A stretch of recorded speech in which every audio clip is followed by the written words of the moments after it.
Assalamu alaikum.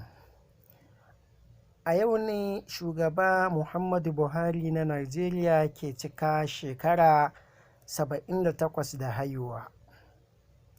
Da dama daga cikin 'yan Najeriya na taya shugaban murna, inda wasu suke sukansa a kan irin salon mulkin da ya ɗauka.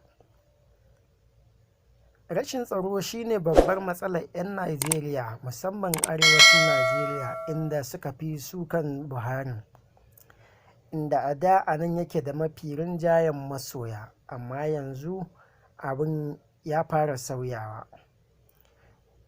Tuni dai iyalansa da muƙarraban gwamnati suke ta taya shi murnar cika shekara 78 da haihuwa. Amma wasu daga cikin 'yan Najeriya, musamman talakawa, na sukan wannan shekaru nasa, musamman bayan ɗarewarsa kan mulkin Najeriya. Shin ko me ka amfana da shekarun na Buhari?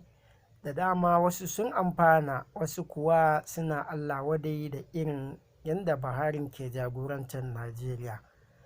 Amma dai idan ka shiga shafin sada zumunta za ka tantance adadin mutanen da suke sukansa da kuma wanda suke yabansa.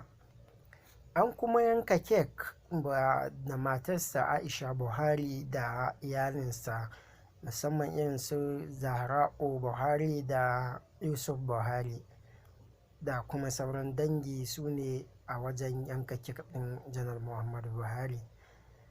Idan yau ne farkon shigowarka wannan tashar tamu, ka danna mana subscribing, sannan ka danna ƙararrawa, inda da zarar mun samu sabon labari za ka same shi cikin sauƙi.